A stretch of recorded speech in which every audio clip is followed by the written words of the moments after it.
Encuentro con la Nación, temas de actualidad. Se incrementan los impuestos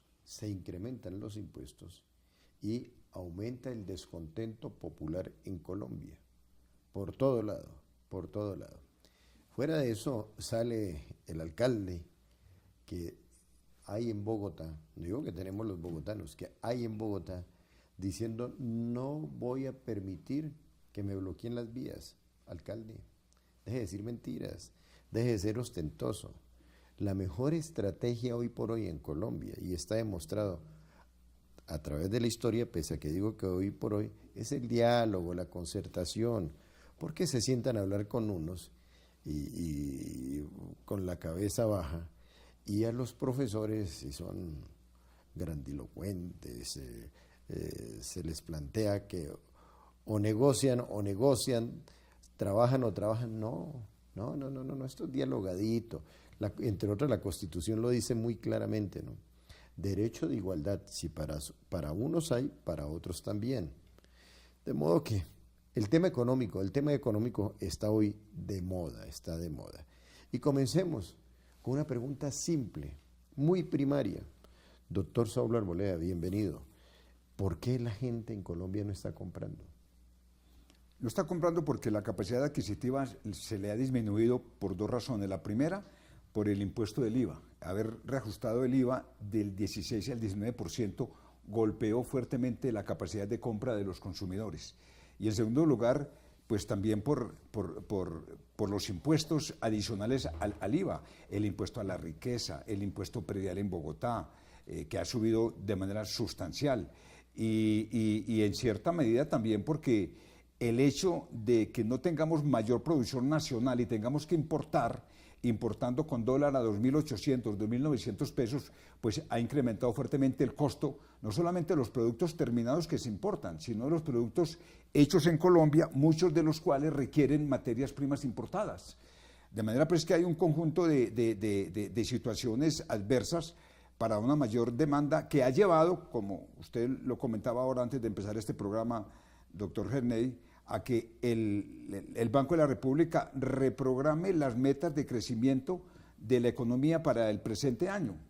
Antes los tenían 2.5 y ahora la reprogramó para 2.3, porque siente que no hay una posibilidad de una recuperación de la economía, y porque además ya vimos que el primer trimestre la economía creció solamente en 1.1.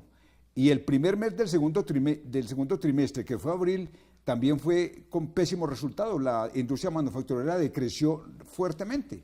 Y además de eso, lo comentaba ahora aquí con el doctor Horacio Gómez, el tema del petróleo, pues no es lo único que está afectando la capacidad de ingreso a la economía colombiana, pero también con petróleo a 46, 48 dólares, realmente si bien no son los 35 dólares que tuvimos hace unos 8 meses que puso en crisis a Ecopetrol, de todas maneras no es esa situación de bonanza que vivió el país cuando el petróleo estaba en promedio a 80 dólares, que llegó inclusive a 147 dólares.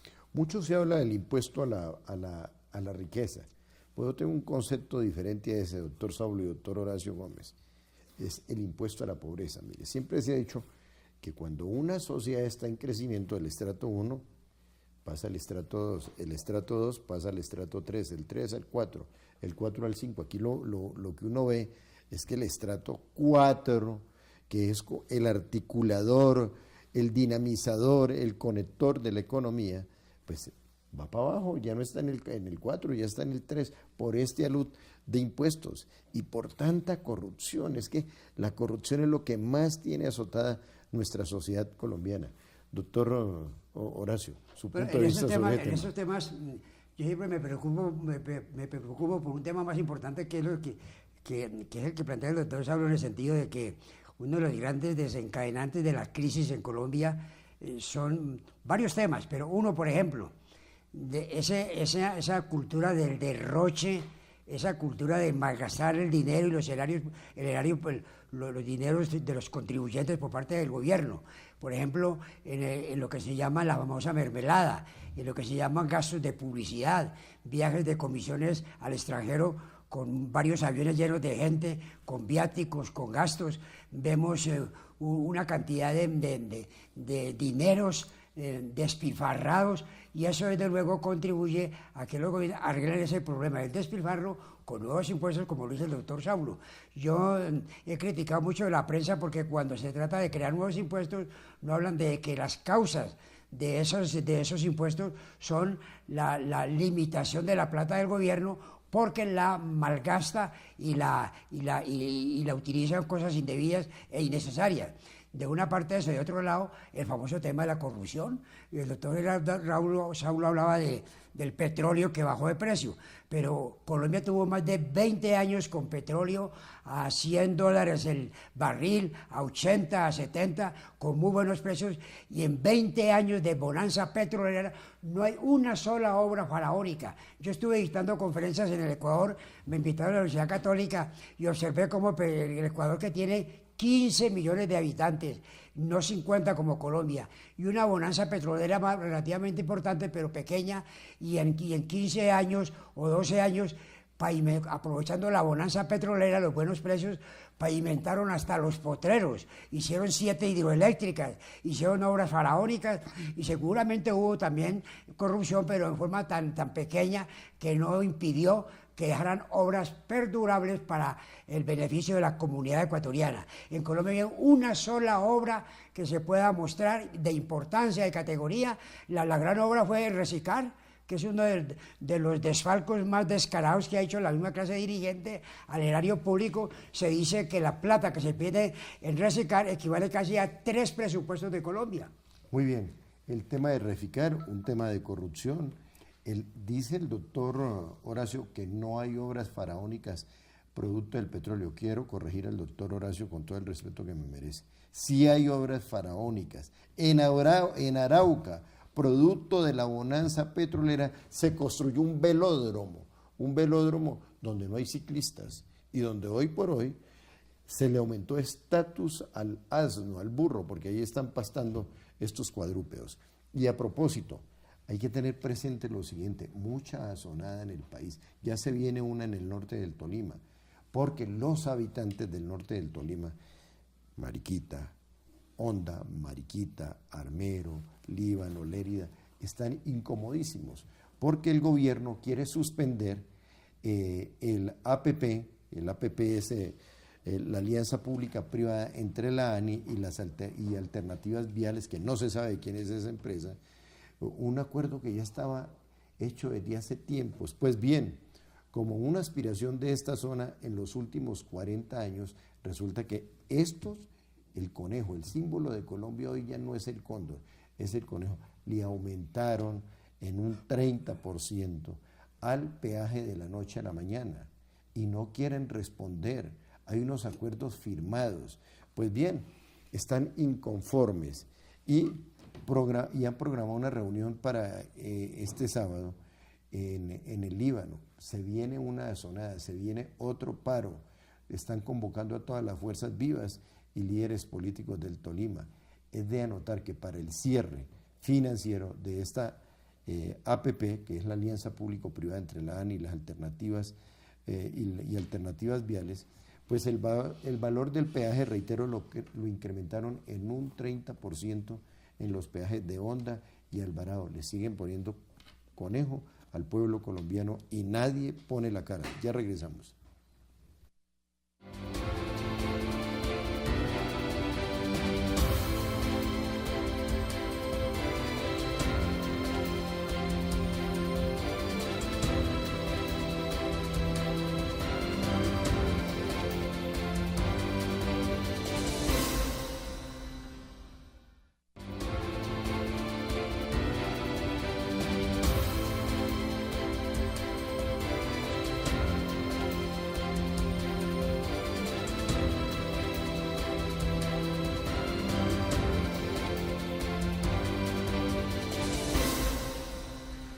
Doctor Saulo Arboleda, analicemos una situación que preocupa.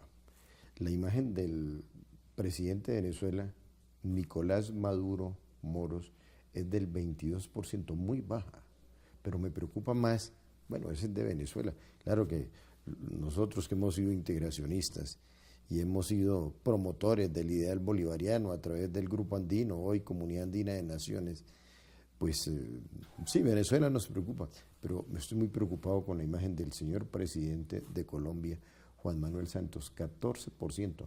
Le gana por 8 puntos en mejor imagen Nicolás Maduro Moro. ¿A qué se debe esa situación?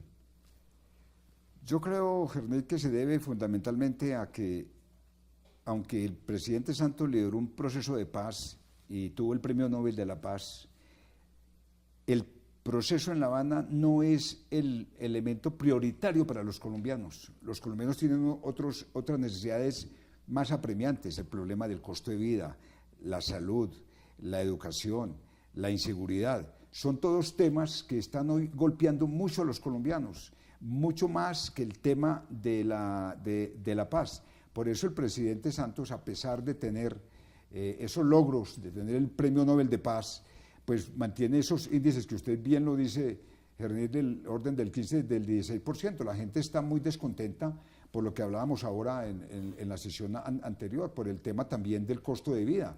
Es que los impuestos que tuvo que crear el Congreso están agobiando fuertemente la capacidad de compra de los colombianos, y eso lesiona el tema de la salud, el tema de la educación, el tema de la comida, el tema de los transportes, el tema del costo de vida. Entonces eso hace que ese descontento crezca para el presidente Santos. Bueno, y a propósito del tema, al doctor Horacio Gómez siempre, cuando estamos en el programa, lo llaman sus seguidores a hacerle preguntas. Entre otras, llega esta pregunta: doctor Horacio, usted tiene un concepto, dice aquí Berta Gómez que usted viene argumentando que hay plata para algunos y no hay plata para los que son punto clave en este país, que son los profesores. ¿En qué basa su argumentación?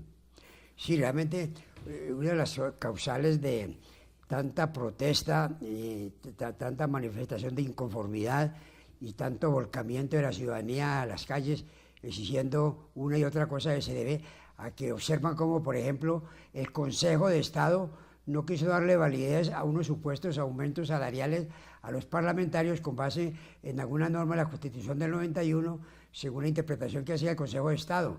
Sin embargo, el doctor Santos, de forma acelerada y veloz, dictó un decreto creando una prima, una bonificación en que sí se le aceptaba ese aumento automático que creó la Constitución del 91. Es decir, le subió más o menos 7 millones de pesos a cada parlamentario. De una parte eso. De otra parte, el gobierno y la gente observa cómo viajan toneladas de gentes en comisiones, en aviones especiales, con viáticos, gentes muy bien provistas de toda clase de privilegios de tipo económico a costa de los colombianos, y para ellos sí hay dinero. Fuera de eso, ese torrente de publicidad innecesaria, todos los días hablando de las bondades de alguna obra, de alguna inauguración, cuñas muy costosas en programas de AAA, en los canales de televisión que son costosísimos. Entonces, frente a esa derrocha de dinero, pues la gente dice, como hay plata para tantas cosas, ¿por qué no hay plata para aumentar el salario a los educadores? Que a su turno se comenta que, a pesar de que tienen unos salarios seguramente no los más deseables, son los menos malos frente al servicio público en Colombia, pero aprovechan esa situación de mala imagen del gobierno en algunos aspectos para presionar y lograr algunas ventajas en sus reclamaciones. Y el alcalde Peñalosa no siga retando a los profesores, no siga retando a los sindicatos. Mire que le tienen taponada en la ciudad. Más bien, alcalde, dedíquese a gobernar, dedíquese a tapar los huecos. En la 72 hemos venido desde hace como 2 meses. Había un hueco así, ahorita hay un huecote así. Y el alcalde dice, vamos a tapar 90.000 huecos en Bogotá, pero no se ven por ningún lado, por ningún lado. Doctor Saulo, cambiando de tema, ¿va a haber consulta liberal? Yo creo que va a haber consulta liberal. Usted fue secretario general del partido. Sí, cómo no, y me parece que ya el presidente Gaviria, que seguramente va a ser ungido como jefe de la colectividad en la próxima convención del partido, ya estableció que iba a ser la consulta popular el mecanismo de selección del candidato. Pero yo creo que va a haber una consulta popular multipartidista, tengo la impresión, y eso se trató en la última convención del Partido Liberal, que entre la U y el Partido Liberal van a hacer una consulta popular conjunta de varios candidatos, donde van a entrar candidatos del Partido Liberal como Humberto de la Calle, Juan Fernando Cristo, Juan Manuel Galán, y candidatos de la U como el ex embajador y el ministro de Defensa Pinzón y el senador Roy Barreras. Entre los dos partidos van a escoger un candidato que yo creo que si lo escogen entre los dos, tiene mucho chance que llegue por lo menos a la segunda vuelta. A la segunda vuelta. ¿Y ustedes van a llegar divididos a las elecciones con Vargas Lleras? ¿Cómo, perdón? El Partido Liberal va a llegar dividido a la primera vuelta en las elecciones presidenciales, porque por un lado Vargas Lleras, que es de un grupo muy poderoso dentro del Partido Liberal, tiene creo que 10 o 12 senadores, y por otro lado los dos grupos que son el del Partido Liberal, que preside Serpa, y el partido de Roy Barrera, que es el de la U. No, pero no cabe el... Hoy Germán Vargas Lleras no está en el Partido Liberal, él es de Cambio Radical.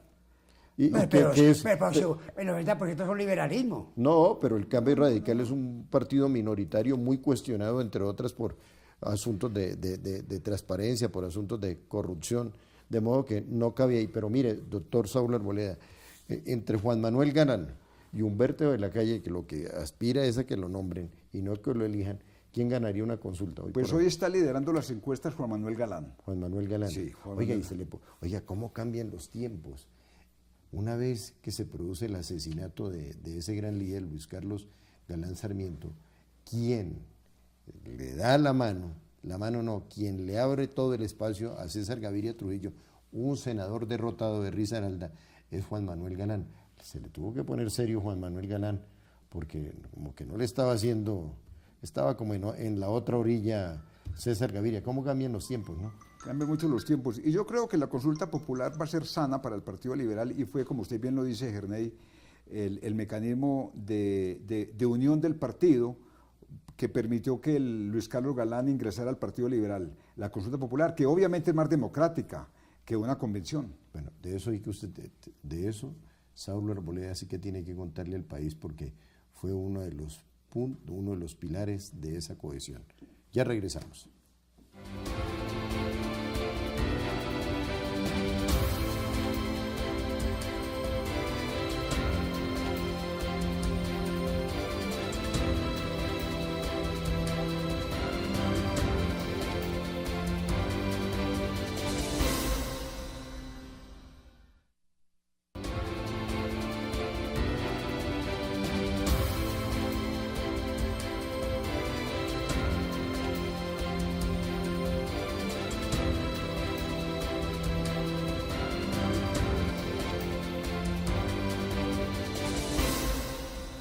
Y en este diálogo con Gran Colombianos, pues se vincula el jurista de la gloriosa Universidad Gran Colombia, Benjamín Lozada Posada.